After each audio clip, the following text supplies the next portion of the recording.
Never let anybody see you sweat. So I was born in New York City, and I lived there until I was 8 years old. I realized that I was a much better talker than I was a listener. I don't know what to say, I just don't like what you're saying. Sorry, Your Honor. I ended up going to law school at Georgetown, and I was a prosecutor for Janet Reno. I loved it because it was so raw. Were you cheating on her? Yeah, sure. Okay. All rise. Our show will be a mixture of education, I think you're misreading the law a little bit, and entertainment. My main goal is justice and the law. That's been my legacy, and the legacy I hope to continue into the future with the show. Jordan Ellis claims she asked her mother not to practice black magic in her home, but her mom ignored her wishes and caused her to need therapy. Celeste Ellis says her daughter overreacted to her chanting, which was just harmless meditation. Ms. Ellis, you are suing your mother, Ms. Ellis, Celeste Ellis, for $12,000 in emotional distress. What's going on? I'm suing my mother for emotional distress, the distress being her practicing what I would call black magic from the time I was a young child, which I found extremely frightening and distressing. let's go back a little bit. How old are you? I'm 23. All right. Did you live with your mother? Did she raise you? For until I was about 12, then my father gained custody of me. Was there something that she did that the court decided to give custody of your father? He was deemed more financially and emotionally responsible. Did it have anything to do with what you were just discussing, or no? Yes, her dark spiritual practices I found to be extremely frightening. Now, when you say dark magic, could you explain to me the kinds of things that you saw that upset you so much? She used the use of crystals, of salt circles, chanting, appearing possessed at times. Okay. So now let's talk about what brings you to court today. You have made an effort to reunite with your mother, correct? Correct. So tell me about that. I recently graduated with my master's degree, and to celebrate, I wished to have my mother there. So I reached out to her over the phone. I felt over years of therapy, we were in a place of healing, that I could take this on emotionally. And she seemed more emotionally grounded, so we planned a trip to New Orleans and back. You know, we explored the French Quarter, we ate amazing food, she introduced me to some of her college friends. The next few days go on without a hitch. We go back home to Georgia, to then which, a few days later, I hear chanting coming from her room. I say, "Mom," she doesn't answer, until finally she does, and I say, "Can you please stop that?" Stop what? Stop the chanting. You don't want her to chant? Not in my home. Not in your home, because you feel like she's doing what? Bringing demonic energy into my space. What makes it demonic as opposed to, I guess, what about it makes you feel that it's demonic as opposed to wishing good on the world and meditation and, spirituality that's good as opposed to spirituality that's bad? What about it makes you feel that way? That is not something I appreciate in What my if she home. was on her knees and praying like that to Christian God? Is that okay? That I would allow in my house, Oh, yes. okay. So it's a matter of whether it's your religion or not. Correct. Is it? Oh, well. Let's hear from you, Mom. Well, as you could guess, this is disturbing to be here with my daughter. Are you practicing black magic? What is black magic? No, I don't know. I don't know either, really. I mean, I don't know. But she seems to think it's what you're doing in her house. And she seems to think you knew that it would upset her, and so she's angry. And she wants $12,000. But go ahead. This goes back, as she mentioned, that my ex-husband and I split up when she was about 12. In my view, his religion had gotten to the cultish point. What was his religion? Christianity, Okay. but it was very evangelical to the nth degree, I felt. And when we first married, things were fine. And then he became, over the years, more and more controlling. He wouldn't let me. I came from a background where I had studied Taoism and Hinduism and Buddhism during college. I knew about those. And I thought they each gave me something to learn from. I started meditating. I still meditate every day. I think it's very important. It's been practiced thousands of years. And I meditate. Yeah, it's great. It's good. It's, you know, it's I figure even if I don't reach that plane they talk about, the world is better off if Marilyn Milian shuts up for 20 minutes. Exactly. Yeah. It cannot possibly hurt. But there's so many benefits, and the chanting was just the mantras that help Out kind of loud? get you in aloud. Yeah, and I didn't realize on this trip that that would trigger her. I think I had to save myself to get out of that home. I fought for her to have her with me, but he was. It was a small So town. was he? Did he use your spirituality against you and Of say course. it's funky and I don't like it and I want Yeah. Coming up on Justice for the People. Why'd you take a photo of the candles? I did not consent to having Candles? this kind of paraphernalia in my home. Right, but you're talking about this like it's a heroin syringe. It's a candle. And later, Do you feel that utilities includes charging your vehicle? Absolutely, Why? because it's electricity, and electricity is included in the rent. if you'll be in the Los Angeles area and want to bring your case to court, call 1-888-552-6878. You're watching Emmy-nominated Justice for the People with Judge Milian. We're back with the case of Jordan Ellis, who is suing her mother, Celeste Ellis, for emotional distress. And when you were at your daughter's house, were you chanting? I went in my room. I had a room to myself. Had you two? Did you know she was in therapy over your chanting? She had gone to therapy, I know, over the years, but felt that she, and I didn't. You did I know. honestly didn't think she still held those beliefs that this had anything to do with black magic or some demonic thing that I don't even think exists, much less believe in. You were chanting, and what else? Were there candles? Did you have? Well, there was once she came in and said, "Please don't chant," and I said, "Okay, fine, I won't chant." And then a couple nights later, she had gone out with her friends and come home, and I was in my room, and I had some sage burning and some, I think, a Himalayan salt lamp, you know, going just to set the mood, you know. And then she came in again and seemed more upset by it, and but not bad. It wasn't like, don't, you know. Did she tell you to leave? Not then. Did she tell you to leave ever? Yes. What? she Tell me did. about that. That was, well, when we had been in the French Quarter, I bought this little doll when she didn't notice. And You bought what? A little doll. A doll. A little doll, and it was kind of... What kind of doll? A stuffed doll, and A voodoo doll. it was... A voodoo doll? A voodoo doll. Well, Okay. she took it as a voodoo doll, but it really wasn't, honey. That's not which the way... I have a photo of. Yeah, let me see your Yeah, photos. You actually yeah. took a photo of the candles too, right? Like Yes.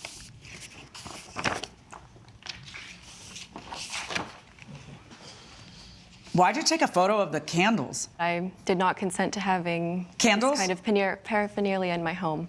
Right, but you're talking about this like it's a heroin syringe. It's a candle. Okay, this might be a little creepy. Yeah, that is a Well, tad. granted, it's a kind of a creepy little thing. Well, wait, what's it? Do you have any evidence that this represents something in particular? I mean, Just look at it, right? And where did you buy it in New Orleans? Oh, one of the shops. We went to a lot of little cute little shops. And then did you buy it for her as a gift? Yeah. And did you give it to her?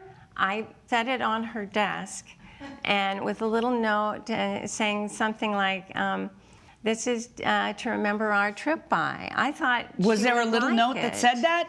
there was a little note. There was or there wasn't? There was. There was, okay. So you didn't think she was putting a hex on you or anything, right? Because there was a little note, and in her mind, that was a cute reminder of the trip. In her mind, sure. I did not take it that way. And I signed. Okay, it but why Mommy. can't you just say, thank you so much, throw it in the garbage, and then take her, then she leaves your house peacefully? Like, why does this have to become a $12,000 lawsuit and you throwing her out of the house? You've been through years of therapy because you think that those are the dark arts, the dark magic. What's dark about it? Has she ever wished anyone ill and they got ill? Is there ever any evidence, other than that it's not your bag, is there any evidence of it being dark? Other than it drawing her away from our family. Let's get to the crux of it now, okay? She feels that you picked it over her because the judge ended up agreeing with your ex. She feels that the judge had no business judging the value of one person's spirituality over another, and that your father is the one who pushed her away. That's interesting. And I wish I could be a fly on the wall in that courtroom to kind of see how it played out. Go ahead, Mom, say what you want to say, because I think it's important. Well, I never thought I'd lose her. Right. And he had connections. I know a child relates to both parents. Yeah. And tread carefully. yeah, I didn't want to say bad things about him. All right. I don't know where the truth is. I don't know whether it's the way he sees it and has related to you, or it's the way she sees it and has not had an opportunity to relate it to you. You're no longer a kid, okay? You're gonna have to make decisions that come from your brain and not your dad's. And I assume you want a relationship with your daughter. Absolutely. Do you want a relationship with your mom? I do want a relationship with my Okay, mother. so how about if we do this? There appears to be a boundary where she just doesn't want to see any of this. She just doesn't want to hear you chant. She doesn't want to see a candle lit. She doesn't want, because whatever, it triggers her. Not a problem. And if you're willing to do it, I just hope that the two of you are able to move forward from this. But no, I'm not going to award you $12,000. I don't even think you want the $12,000. I think that you wanted an opportunity to speak to your mother in a controlled forum where she would get to understand how triggering this is for you. That's what I think. But in any event, verdict for the defendant. All rise. Judge Milian has ruled in favor of the defendant. The plaintiff's claim is denied. I would love a relationship with my mother. Oh, baby, I'm so happy. Please be open and honest with me forever, okay? Coming up, He said that he would try to change, but nothing happened. And then I told him I was going to kick him out. I was going to renew the lease. And all of a sudden, the utility bill went down. you're watching Emmy-nominated Justice for the People with Judge Milian. Ed Connolly claims his utility bill tripled because his tenant stole his electricity to charge his SUV. Ted Smalling says the only reason he pays so much to live at the plaintiff's property is because electricity is included. Mr. Connolly, you are suing Mr. Smalling for $2,400 in excess utility bills that you say he incurred while he was your tenant. Tell me what happened. Your Honor, he was stealing my electricity to charge his SUV. When did he move in? He moved in August. Prior to him moving in, my utilities were about $380, and I have statements to show you. Okay. The first 4 months that he was there, the utilities went up about $175, which was totally reasonable. In your lease, you include utilities, correct? I do, Your Honor. Okay. Standard utilities, but not to abuse them. Okay, so are you charging your vehicle? I need to. I need to drive to work and back, and I work about 30, 40 miles away. So, do you feel that utilities are includes charging your vehicle? Absolutely. Why? Because it's electricity, and electricity is included in the rent. That's why I'm paying so much to live in that apartment. Have you been charging your electric vehicle there since the beginning? Because, see, I can see that the amount that he used to pay was like $389. Then by June, it's $1,398. How much are you paying for rent? I'm paying $2,800. Okay. Did you and he ever discuss that you would also charge your vehicle? We did not discuss charging the vehicle. In relation to when you moved in, when did you get the electric vehicle? About a couple months in. Coming up, Do you think he envisioned that one day you'd get an electric car, and so would your girlfriend, and he would have to pay for all the electricity for both cars? Do you think that he had that in his head? you're watching Emmy-nominated Justice for the People with Judge Milian. We're back with a case of Ed Connolly, who was fighting with Ted Smalling over excessive utility bills. And according to you, he's not the only one charging his... Correct, Your Honor. I was going to bring that up. He's having his girlfriend charge her car too. I mean, why doesn't she just invite her friends over to charge also? I mean, when does it end? She has charged her car twice, and she needs to go home from where I live to her home. She's not doing a full charge. I can't imagine it being that big of an issue. It almost seems... Can you explain something to me, though? Before you get there, the bills are $380. After you've been there, they have now quadrupled. Do you think he envisioned that one day you'd get an electric car, and so would your girlfriend, and he would have to pay for all the electricity for both cars? Do you think that he had that in his head when he signed the contract in July? I think maybe he should have, living in the Bay Area where every other car driving around is an EV vehicle. I can't imagine that someone using a lot of electricity for any purpose should be punished. You're telling me that not only should you be able to use that electricity and charge your car, but also your girlfriend should, and I have to go back to when you guys signed the contract in late July and say, well, what was in their heads? What month do you two finally talk about the electric vehicle? February, and it covered... Okay. Yeah, February. When you finally talk to him about the electric vehicle, what do you say and what does he say? Well, he was very defiant. He said it's included in the utilities. He said that he would try to change, but nothing happened. And then I told him I was going to kick him out. I wasn't going to renew the lease. And all of a sudden, the utility bill went down to $700. What month was that? My August bill, which covered June and July. But it just shows that he was capable of using the electricity less if he wanted to. No, that's because there was a new charging station between where I work and where I live. Judge Milian's verdict when justice for the people returns. I want to get to the section in your lease that talks about electricity. Utilities. The landlord should be responsible for payment of all standard utilities, servicing the premises. Not servicing your car, servicing the premises. The tenant shall be responsible for any optional or additional services they choose to obtain, such as internet, cable, telephone service, unless otherwise agreed in writing. Or charging your car and someone else's car. Maybe those are things that you should, talk about with your landlord before you end up having $1,300 bills. All right. But you cannot debate that he should have known you were going to get an electric car. At the time that you guys enter into this lease, you do not have an electric car, and all of a sudden the thing skyrockets to triple what he was paying.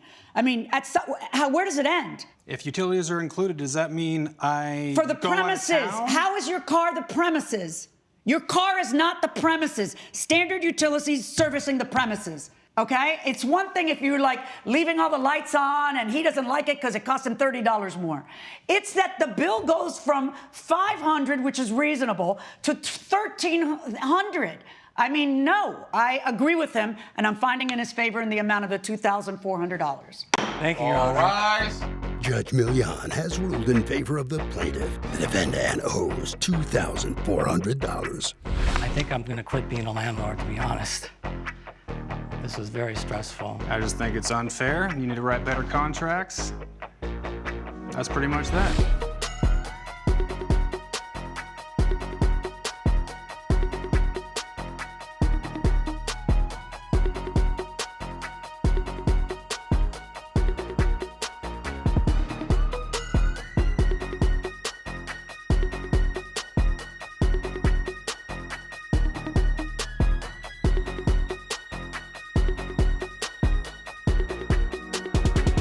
This has been a production of Allen Media Group.